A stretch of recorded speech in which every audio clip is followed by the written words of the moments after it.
안녕하세요. 매일 책 읽는 서선배입니다. 100일 100도 85번째 시간, 딸에게 보내는 심리학 편지. 심리학 네 번째 책입니다. 딸 가진 엄마로 어떤 내용일까 이 책을 보면서 궁금했습니다. 책을 읽으며 딸을 낳았던 그때를 회상해 보았습니다. 작고 못생긴 갓난아기를 팔까지 꽉 싸매 한쪽으로 눕혀서 TV 리모컨으로 돌리지 못하게 하면 꼼짝 못하던 그 무력함이 가여워 공연히 눈물을 흘리곤 했었죠. 이제는 저보다 키도 크고 힘도 훨씬 센 태권 소녀가 되었지만요. 딸이 성인이 되어 인생을 살아갈 때 저도 딸에게 인생을 알려주고 싶습니다. 이제껏 썼던 사과의 편지가 아닌 인생을 살아갈 때 꼭 필요한 지침을 알려주고 싶네요. 이 책은 딸에게 그리고 또 딸로 살아가는 우리에게 전하는 메시지와 같습니다. 딸에게 보내는 심리학 편지. 못된 여자라는 소리를 들을 각오로 당당히 맞서거라. 엄마, 며느리, 딸, 직장인으로서 살아가는 여성에게 착하다라는 표현은 어떤 뜻일까요? 모든 역할을 잘해내 녹초가 됐다는 뜻으로 들립니다. 저는 몇 점이었을까요? 엄마 한 50점, 며느리 빵점, 딸 40점, 직장인 70점 정도?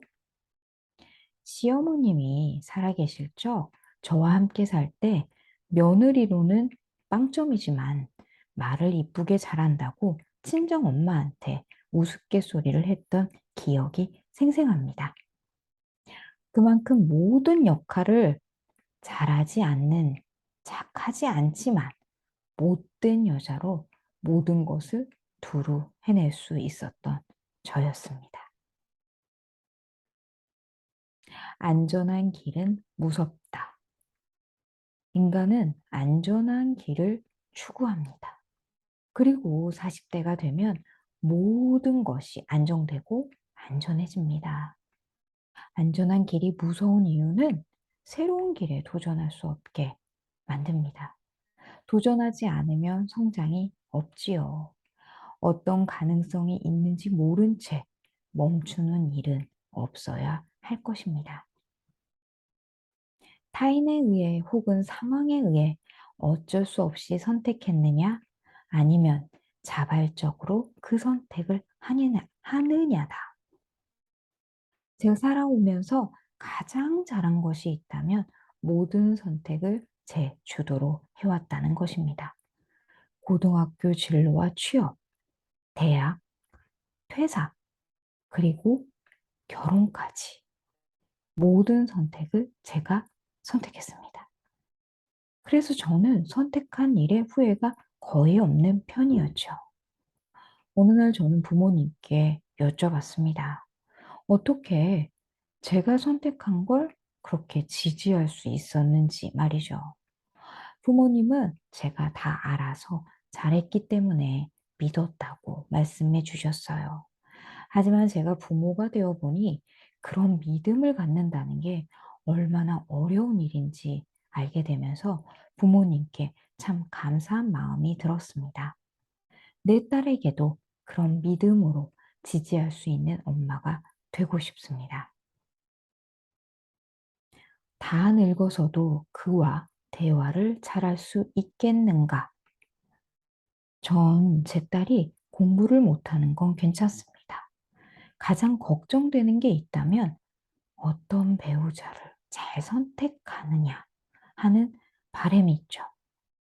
둘만 잘 살면 그만이라는 생각이 들지만 그 반대라면 정말 속상할 것 같습니다. 어떤 배우자를 선택하라고 해야 할까 늘 고민이었는데 늙어서까지도 대화가 잘 통하는 사람인가 라는 조언에 맞장구를 쳐봅니다. 저뿐 아니라 주위에 관계가 좋은 부부들은 대화가 잘 통하는 이유이기 때문이죠. 불안하다는 건 어떻게든 성장하고 싶은 마음의 시그널이자 지금 인생을 잘 살고 있다는 증거니까. 불안한 마음은 꼭 나쁜 감정은 아닙니다. 퇴사 후 저는 불안했던 마음에서 결국 저의 장점을 찾게 되었습니다. 책에서도 앞이 보이지 않는 미래가 불안한 사람보다 미래가 궁금하지 않은 사람이 더 걱정스럽다고 했습니다. 약간의 불안함은 스스로를 움직이게 하는 원동력으로 작용합니다. 불안하다면 왜 불안한지 불안한 이유를 찾아보고 그 방향으로 따라간다면 방법을 찾을 수 있을지 모릅니다. 저자는 미국에 사는 딸에게 30년 동안 해주고 싶었던 이야기를 책으로 엮었습니다. 많은 이야기들이 저 역시 누군가의 딸로서 공감이 가는 내용이 많았습니다. 저는 훗날 딸에게 어떤 말을 해줄까라는 질문으로 책을 읽는 내내 고민해 보았습니다.